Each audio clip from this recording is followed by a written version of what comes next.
এদেশে সবাই শেখ হাসিনার দোষ খোঁজার চেষ্টা করেন। শেখ হাসিনার আসলে অনেক দোষ। ওনার প্রথম দোষ হচ্ছে উনি বঙ্গবন্ধুর মেয়ে। ওনার দ্বিতীয় দোষ হচ্ছে তিনি মুক্তিযুদ্ধ ও বাংলাদেশকে ভালোবাসেন। ওনার তৃতীয় দোষ হচ্ছে তিনি বঙ্গবন্ধুর মতো বাংলাদেশকে বড় বেশি ভালোবাসেন এবং বিশ্বাস করেন। এই ভালোবাসা এবং বিশ্বাসের কারণে বঙ্গবন্ধুকে সপরিবারে জীবন দিতে হয়েছে। শুধুমাত্র বঙ্গবন্ধু কন্যা হওয়ার জন্য তাকে ৬টি বছর ভারতে নির্বাসিত জীবন কাটাতে হয়েছে। আজ যারা বাপের হোটেলে খেয়ে বড় বড় অফিসার হতে প্যারাডক্সিক্যাল সাজেদ পরে ঘুমিয়ে যাচ্ছেন, আপনাদের সেই দিনগুলোতে শেখ হাসিনা, শহীদ জননী জাহানারা ইমামের ৭১-এর দিনগুলি পড়ে কান্নায় বুক ভাসাতেন। কেমন ছিল সে ৭১? আজ যারা বঙ্গবন্ধু কন্যার কাছে লাশের হিসাব চাইতে আসেন, তাদের বাপদাদা কখনোই শেখ হাসিনার পুরো পরিবার হত্যার বিচারের জন্য ১ সেকেন্ড রাজপথে এসে দাঁড়াননি। তাদের বাপদাদারা কখনোই শেখ হাসিনার ছোট ভাই ১০ বছরের শিশুপুত্র রাসেল তাকে কেন নৃশংসভাবে হত্যা করা হয়েছে তার জবাব কারো কাছে চাননি। শেখ হাসিনা একা একা কেঁদেছেন, কেউ তাকে এতটুকু সান্ত্বনা দেয়নি। আজ আপনাদেরকে সান্ত্বনা দেওয়ার জন্য বিএনপি নামক আইফেল টাওয়ার আছে, জামাতের এইডস মশারা আপনাদের চারপাশে ঘুরতেছে, কিন্তু আবার কেউ কেউ আপনার শুয়ে শেখ হাসিনার প্রথম যে স্ট্যাটাসও দিয়েছেন। কিন্তু শেখ হাসিনা কি করেছেন? উনি হাসপাতালে গিয়ে সেই সমস্ত মানুষদেরকে সান্ত্বনা দিয়েছেন। আজও যারা শেখ হাসিনা কি জিনিস বুঝতে পারেননি, তাদের জন্য আসলে করুণা হয়। শেখ হাসিনাকে না জেনে আপনারা অনেকে রোমের সম্রাট নিরুর সাথে তুলনা করেছেন। রোম যখন পুড়ছিল তখন নিরু বাঁশি বাজাচ্ছিল। এসব কিছু বললে শেখ হাসিনাকে তুচ্ছ-তাচ্ছিল্য করার চেষ্টা করেছে। আসলে আপনাদের কি নিরুর ইতিহাসটা জানা আছে? আপনারা তো নিরুর ইতিহাসটাও ভালো করে পড়ে দেখেননি। নিরু যেমন করে রোম এবং রোমের মানুষকে ভালোবাসতেন, শেখ হাসিনা তার সমস্ত কিছু দিয়ে বাংলাদেশের মানুষকে ভালোবেসেছেন। যারা শেখ হাসিনা সম্পর্কে জানেন না, তারা ডটাস টেল মুভিটা দেখার পরও শেখ হাসিনা সম্পর্কে বুঝতে পারেননি। যারা এখনো শেখ হাসিনার সাথে হেডপাস খালেদা জিয়ার তুলনা করেন, খালেদা জিয়া যেমন তার স্বামীর কোটায় রাজনীতিতে এসেছেন, আপনারা অনেকে ভাবেন শেখ হাসিনা বুঝি তার বাবার কোটায় রাজনীতিতে এসেছেন। আসলে বিষয়টা তাই না। শেখ হাসিনা ১৯৬৬ সালের ঐতিহাসিক ৬ দফা আন্দোলনে যেমন যুক্ত ছিলেন, ১৯৬৯-এর গণ অভ্যুত্থানেও তিনি সশরীরে জড়িত ছিলেন। আন্দোলন, লড়াই, সংগ্রামের মধ্য দিয়ে একজন শেখ হাসিনার জন্ম হয়েছে। আপনাদের অনেকের হয়তো এটাও জানেন না যে শেখ হাসিনা ঢাকা বিশ্ববিদ্যালয়ের ছাত্রী। ছাত্রছাত্রীদের জীবন রক্ষার জন্য সেদিন তিনি ঢাকার সব হল ছাত্রলীগকে সংগঠিত করেছেন। আজকে যেখানে আপনার কোটা মেধা নামক একটা বাটপাড়ির আন্দোলন ঘটায় বলা হলো, যেখানে ছাত্রলীগ মাঠে থাকলে আসলে কি হতো, শেখ হাসিনা ছাত্রলীগকে মাঠ থেকে সরিয়ে নিয়েছিলেন। কারণ এই জামাত শিবির চেয়েছিল দেশে একটা গৃহযুদ্ধের পরিস্থিতি সৃষ্টি হোক।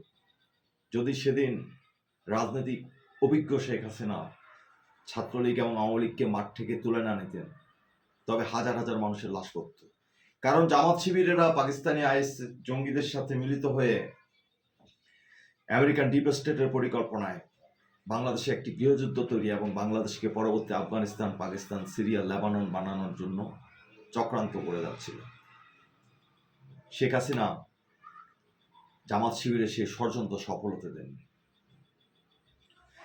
রানী ক্লিওপেট্রা যেমন তার পায়ের মুদ্রা দেখিয়ে সম্রাট জুলিয়াস সিজারকে মোহগ্রস্ত করে রেখেছিলেন, ঠিক তেমনি একদল স্বাধীনতা বিরোধী রাজাকার তারা খুব কৌশলে কোটা কোটা বলে শেখ হাসিনা পতনের ব্লুপ্রিন্ট তৈরি করে রেখেছিল। আপনারা তা বুঝতেও পারেননি। তাদের লক্ষ্য ছিল 15 আগস্ট বঙ্গবন্ধুকে যেভাবে হত্যা করা হয়েছে, এভাবে শেখ হাসিনাও তার পরিবারের সবাইকে হত্যা করে আরেকটি 15 আগস্ট সৃষ্টি করা। ভাদ্র মাসের কুকুরের মতো পাগল হয়ে যান ক্ষমতার জন্য, তাই না? আজকে যারা রাষ্ট্রের ৮৪,০০০ কোটি টাকা নষ্ট করে দিয়েছে, সেই জামাত শিবির, সেই ইউনুস গম, তাদেরকে আজকে আপনারা শেখ হাসিনার সাথে তুলনা করার চেষ্টা করছেন।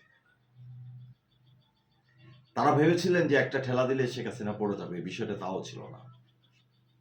শেখ হাসিনা চাননি বাংলাদেশে একটা গৃহযুদ্ধের পরিস্থিতি তৈরি হোক। একজন শেখ হাসিনা তৈরি হতে 21 বছর আন্দোলন সংগ্রাম করতে হয়েছে। একজন শেখ হাসিনা, যাকে 21 বার হত্যার চেষ্টা করা হয়েছে, যিনি মানুষের দোয়া ভালোবাসায় বেঁচে গেছেন, অসীম সাহসিকতার সাথে যিনি নিজের জীবন বাজি রেখে লড়াই সংগ্রাম করেছেন বাংলাদেশের জন্য, তিনি শেখ হাসিনা। বাংলাদেশের শেখ হাসিনার সমকক্ষ আর কোনো রাজনৈতিক নেতা নেই, তৈরি হয়নি এবং হবে না। শেখ হাসিনার অনেক অপরাধ খুঁজে বের করার চেষ্টা করেন তিনি। যখন আপনাদেরকে শোক জানিয়ে কালো শাড়ি পরলেন, তখন আপনাদের একটা জঙ্গি দল চেষ্টা করেছিল শেখ হাসিনার যে স্পেনগামী বিমান আছে সেই বিমানটাকে ধ্বংস করে মিষ্টি খাওয়া তো আপনারাই পোস্ট করেছিলেন ফেসবুকে। আপনারাই বলেছেন যে শেখ হাসিনা কিভাবে পালিয়ে যায়, কিন্তু শেখ হাসিনা তো পালাইতে চায় নাই। শেখ হাসিনা সাহস নিয়ে বারবার মুখোমুখি দাঁড়ায়, এটাই শেখ হাসিনা। প্রয়াত আব্দুল গাফফার চৌধুরীর মতো আমিও শেখ হাসিনার সাহস দেখে মুগ্ধ হয়ে যাই। মুগ্ধ না হয়ে আসলে কিছু করার নাই।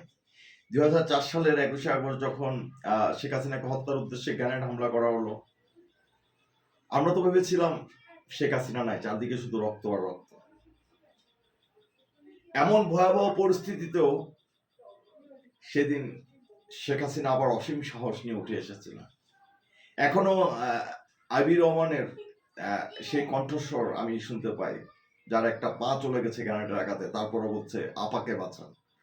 এই যে জননেত্রী শেখ হাসিনার প্রতি মানুষের ভালোবাসাটা, এই যে শেখ হাসিনার জন্য বাংলাদেশের মানুষ হাসতে হাসতে জীবন দিতে পারে।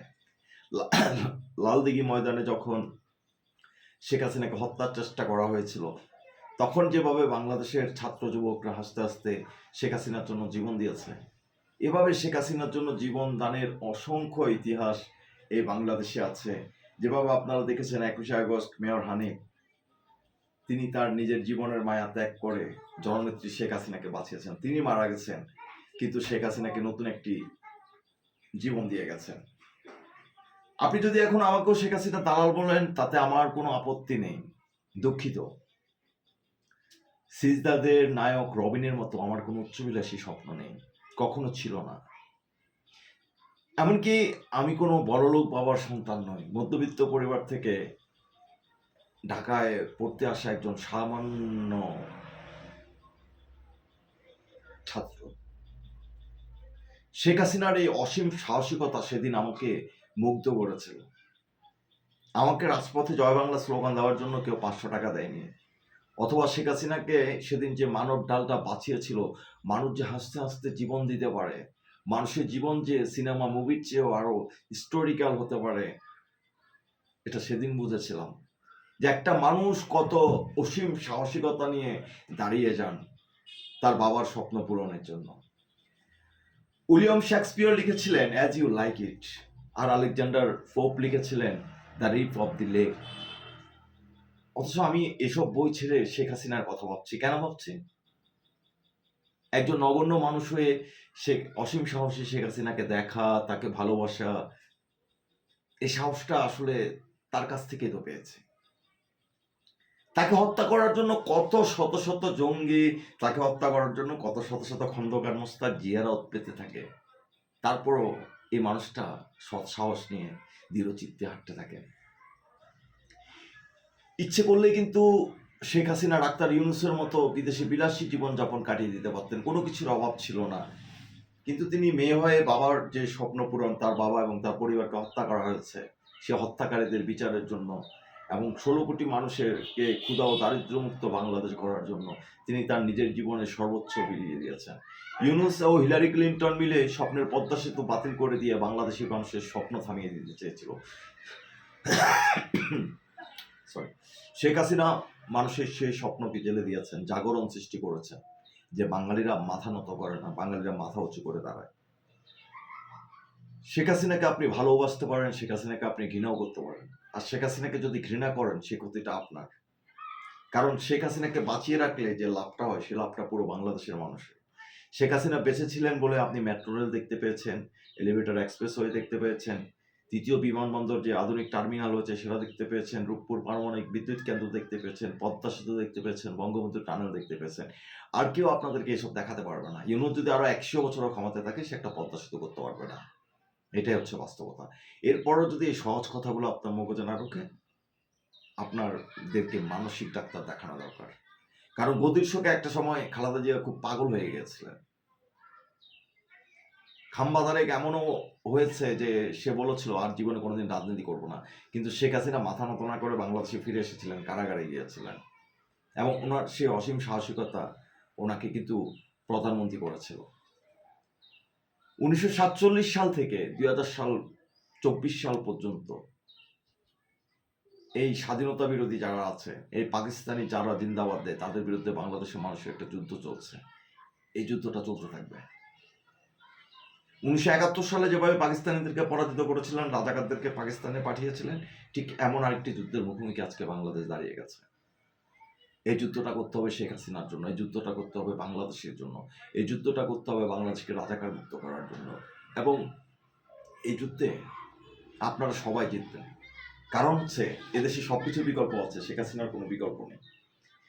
যেদিন যে মুহূর্তে শেখ হাসিনার বাংলাদেশে বিকল্প তৈরি হবে, সেদিন আপনাদের কোনো দাবি জানাতে হবে না। উনি নিজেই সসম্মানে আপনাদের হাতে ক্ষমতা ছেড়ে দিয়ে ওনার বাবার যে গ্রাম আছে টুঙ্গিপাড়া, সেখানে চলে যাবেন। আমি আবারও বলছি যে এদেশে সবকিছুর বিকল্প আছে, শেখ হাসিনার বিকল্প নেই। কারণ শেখ হাসিনার মতো এরকম দীর্ঘ রাজনৈতিক সংগ্রাম ত্যাগ স্বীকার করে আর কেউ বাংলাদেশের রাজনীতি করে নাই, করবেও না। শেখ হাসিনা যেভাবে বাংলাদেশের মানুষকে ভালোবেসেছেন, নিজের জীবনের মায়াকে তুচ্ছ করেছেন, এভাবে আর কোনো রাজনীতিবিদের অদূর ভবিষ্যৎ হয়তো বাংলায় জন্ম হবে না।